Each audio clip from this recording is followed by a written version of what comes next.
In the first part of Audit 2, we've looked at pre-engagement acceptance activities. Those are activities before we accept the engagement. So if you remember, we went out and assessed clients' auditability. We wanted to check for management integrity, management attitude, whether they have accounting records for us to do an audit. Then we checked our own CPA firm, whether we had capacity to take up the engagement, whether the engagement was in line with the quality control standards, whether we would be able to maintain the general tip throughout the engagement. Then we went out and talked to the predecessor auditor. Remember, rid C, as management has gotten rid of you, have come to see you. So that was predecessor auditor, required part of pre-engagement acceptance activities. After we found that everything is okay, we established a written understanding with the client. Generally, that understanding took the form of an engagement letter. Guys, now we've said yes, it's time for us to jump to our first fieldwork standard, planning and supervision. And now we'll look at planning the audit.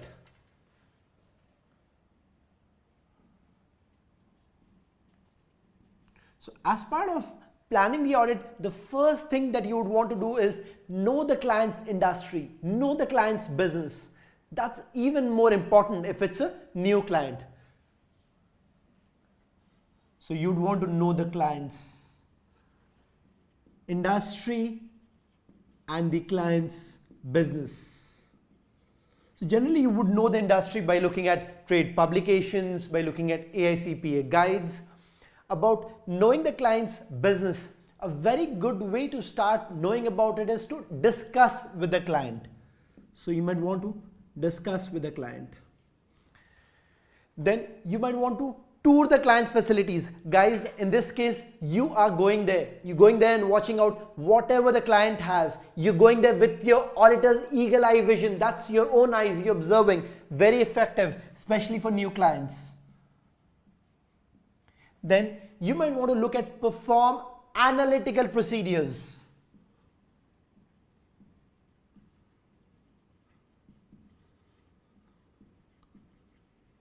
Now, analytical procedures is sort of a ratio analysis. Now, I'll tell you later that analytical procedures are required as part of planning.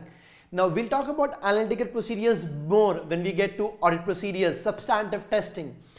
We will learn that analytical procedures are not only required during planning, they are also required during final review of our audit. Now, ratio analysis could be current versus historical. It could be interim versus year-end. It could be actual versus budgeted. Now, quick examples here. Let's say the client had PP&E of 10 million last year. This year on the financials, they've got 50 million of PP&E. Now we want to look at how they've increased from 10 million to 50 million, how they have bought new equipment, new property, new plant, or have they capitalized any of the repairs and maintenance expenses? Now we'll look at that. That's a good hint. That's a good flag which analytical procedures are going to show us. Let's say the client in the beginning of the year budgeted that their revenues this year are going to increase by 30%. But when we went out and looked at the financials, we saw that revenues have increased by 100%. Guys, now we've got to look at whether they have done proper revenue recognition. Is there something wrong? Guys, that's about an attitude of professional skepticism. And trust me, it really works with auditors. So that was analytical procedures, ratio analysis. You could do current versus historical, interim versus year-end, actual versus budgeted. Now, we could also want to look at the prior audit documentation. Now, if it's an existing client, we have our own documentation. If it's a new client, we might want to look at whatever the predecessor auditor showed us. Now, prior audit documentation gives us a good start where we want to start the current year audit. In audit documentation, you also have something which we call the permanent file. So we want to look at that, which is stuff with long-term significance, minutes of the meetings, debt covenants, fixed assets, and all that. Apart from that, we might also want to look at what are the recent developments. what has changed with the client since last year. Now guys, in auditing parlance, we often say delay. That's do it like last year. So as an auditor, this year you do the same things as you did last year. Now guys, it's not exactly the same thing. So let's say last year you looked at invoice number 77. This year, not going out and saying, I'm looking again at invoice number 77. You add a lot of unpredictability to your test, yes. But generally, what you did last year, that's a good starting point when you want to start this year's audit. So that is about knowing the client's industry and the client's business. Very important when you start planning the audit. Now, you want to get an audit strategy ready early during your audit process. So you want an audit strategy. That's basically how you're going to do an audit. That's like a big picture of the scope of your audit, of your reporting objectives, your focus areas during the audit, your nature, extent and timing of audit procedures, your assessment of materiality, risk. So all that's like the big picture. Then you have an audit program or an audit plan. Now, as I told you, this is required to be in writing. So audit strategy, big picture. Audit program or plan, detail, nitty-gritties, all these stuff. Now, audit strategy and audit program overlap. Yes, there's a lot of stuff common between them. But then it's not necessary that you'll have the audit program after you have the audit plan, but then you want to have both of them together. Now, as part of an audit program or audit plan, you would want to have the net of your audit procedures. Now, NET stands for the nature, the extent and timing of audit procedures. So this is all you want to do as part of your audit. This is all your audit testing. Nature means what are the audit procedures that you want to use when you're on with your audit. Extent means how much. Do you want to take a big sample or a small sample? Timing means when. So do you want to do interim testing or you want to do all your testing at year end? Guys, we learn later that testing, substantive testing after year end is more effective than interim testing because that's when the financials are ready and you have the numbers that you want to audit. So that's the nature, extent and timing of audit procedures. Now we'll talk about it more as we go on with our field pick, the I and C of our field pick. In the internal control phase, we'll start with risk assessment procedures. Based on our risk assessment procedures, we're going to do test of controls. So I, internal controls, are going to be tested via test of controls. Then you have C, that's corroborative audit evidence. How do you gather that evidence? By doing substantive testing. So these are your audit procedures: risk assessment procedures, test of controls and substantive testing. And we'll talk about that in further details when we get to audit 3. That's the I of our field pick. Right now, in the planning phase, we're just putting everything together. We're just drawing up a plan of how we're going to do this year's audit. Now, key considerations which are going to help us decide how much work we want to do, how much of audit procedures, what audit procedures, how much and when, that's going to be what's the level of materiality and what's the risk of material misstatement. So you want to assess the risk of material misstatement, risk that material misstatements will be coming onto the financials. You want to assess materiality. Now guys, in planning, this is all going to be a preliminary assessment. Things are going to be changing, but yes, these are preliminary assessments which help you decide the net of audit procedures, which help you plan how much work you want to do. So as I told you, this is all preliminary. Now, planning as a process is iterative. So you might start with a particular audit plan. Now, it's not necessary that you'll have the same plan throughout the audit. It's like your CP exams. Let's say you started your studies right now for your CP exams and you have an estimate that you're going to spend more or less like 800 to 900 hours in preparing for your CP exams. As you move along with the course, you may realize that you need a few more hours in financial. You're happy with a few less hours in audit. I'm teaching you too well. So plans are going to change. As you're studying, you're going to revise your plans. That's okay. But initially, when you start, you need to have something, you need to have a starting point. That's what we say here. The audit plan, audit program. So before you start the audit, you have something in place. You have a starting point. It's okay if you change it as you go on with the audit. If you change it as you do some audit procedures and you realize that you got to do some more or some less, that's all fine. So let's get to the book, look at the initial pieces of planning the audit, and we'll come back with more. On page 11, we're looking at planning the audit. So right there, PIC. So that's a field pick and circle the P.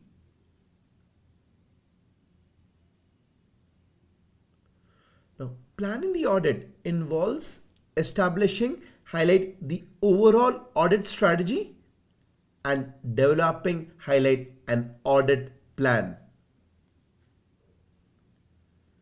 Couple of bullets below, highlight planning is a continual, iterative process and not a discrete phase of an audit, which often begins shortly after or in connection with the completion of the previous audit and continues till the completion of the current audit engagement.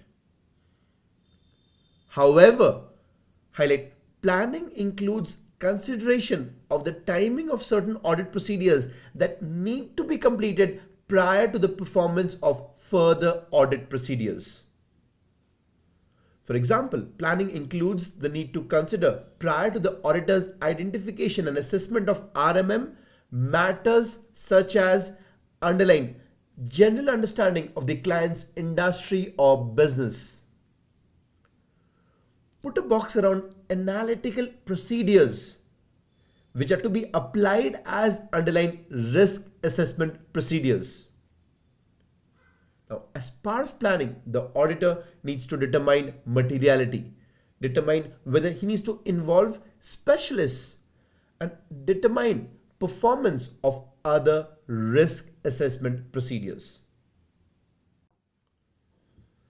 Turn to page 12. So here we have the first bullet there, key planning activities. As we discussed, it's about establishing an overall audit strategy and developing a detailed audit plan. As far as discussion with management goes, the auditor may decide to discuss elements of planning with the entity's management to facilitate the conduct and management of the audit engagement. However, highlight when discussing matters included in the overall audit strategy or audit plan with the management, care is required so as not to compromise the effectiveness of the audit. For example, if the auditor discusses the nature and timing of detailed audit procedures with the management, that may compromise the audit by making the audit procedures too predictable. The next point is regarding involvement of key engagement team members, which is the engagement partner and other key members. Highlight required discussion among the audit team about the susceptibility of the entity's financials to material misstatements, including due to fraud or error. As part of the audit planning, the auditor also needs to determine the extent of involvement of internal auditors and specialists. And we're going to cover that when we get to audit 4. The last bullet, we're talking about the planning documentation, which is regarding the overall audit strategy, the audit plan, and any significant changes made during the audit engagement to the overall audit strategy or the audit plan and the reasons for such changes. Move to page 13 and highlight develop audit strategy. The auditor should establish an overall audit strategy that sets the scope, timing, and direction of the audit, and that guides the development of the audit plan. On the third sub-bullet there, The process of establishing the overall audit strategy assists the auditor to determine, underline, subject to the completion of the auditor's risk assessment procedures, such matters as number one, resources to deploy for specific audit areas, such as the use of appropriately experienced team members for high risk areas or the involvement of specialists on complex matters. Number two, amount of resources to allocate to specific audit areas, such as the number of team members assigned to observe the inventory count at material locations, the extent of review of component auditors' work in case of group audits, or the audit budget to allocate to high risk areas. Number three, when these resources are to be deployed, such as whether at an interim audit stage or at key cutoff dates. And number four, how such resources are managed, directed, and supervised, such as when team briefing and debriefing meetings are expected to be held. How the engagement partner and manager reviews are expected to take place, and whether to complete engagement quality control reviews. So these are only a few examples of matters which an auditor should consider when developing an overall audit strategy. Turn to page 14 and highlight prepare audit plan, and written plan is mandatory. Right there, audit plan, that's equal to written, and put written within quotes. That's the written net or the nature, extent, timing of planned audit procedures. So in short, the audit plan is the written net of planned audit procedures. The audit plan is highlighted based on the overall audit strategy. And on the sub-bullet there, we have establishment of the overall audit strategy and the detailed audit plan are not necessarily discrete or sequential processes, but underline both are closely interrelated because changes in one may result in consequential changes in the other. The audit plan describes the net, that's the nature, extent, and timing of planned audit procedures. For example, performance of a specified audit procedure, that is highlight nature. On a specified audit sample from a specified population, that's highlight extent. As of a specified time, whether at an interim date or year end, and this one's highlight timing. So let's say the auditor decides to perform accounts receivable confirmations, the nature, on a sample of 40 receivables out of a population of 500 receivables. That's extent. And the auditor decides to perform it at year end. So that becomes timing. So as part of the audit plan, the auditor is going to detail the nature, extent, and timing of all the planned audit procedures. Now, we're going to be covering audit procedures in detail in Audit 3 and Audit 4. But let's have a quick preview on what do we mean when we say audit procedures. Now, audit procedures, they include highlight risk assessment procedures. And right there, PIC, circle the I. After risk assessment procedures, the auditor performs highlight further audit procedures, which include highlight test of controls and highlight substantive tests. Now, when performing test of controls, the auditor evaluates the operating effectiveness of internal control. Right there, PIC, so that's a field pick, circle the I. When performing substantive tests, the auditor is looking at detecting material misstatements at the assertion level. And right there, PIC, circle the C. Substantive tests include test of details of transactions, balances, and disclosures. So that's all the dollar numbers and substantive analytical procedures. Now, we're going to be covering risk assessment procedures in Audit 3. Test of controls, again, in Audit 3. Substantive tests, we'll talk about these in Audit 4.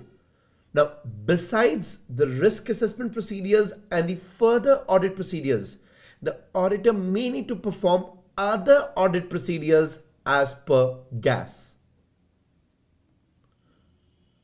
Now, note that highlight the auditor should update and change the overall audit strategy and audit plan as necessary during the course of the audit. And we already discussed planning, that's a continual iterative process. While preparing an audit plan, the auditor needs to consider highlight materiality. And on the third last line of this page, highlight RMM, that's the risk of material misstatement. And we're going to talk about this in the next section on audit risk. But for now, I want you guys to make a quick note at the bottom of the page. Right there. Now, that's while preparing the audit plan. Use preliminary judgment regarding materiality and RMM to, within quotes, plan audit procedures. So now the auditor is supposed to use preliminary judgment regarding materiality and the risk of material misstatements to plan the audit procedures. Right? Later, revise audit plan if materiality and RMM are found to be different.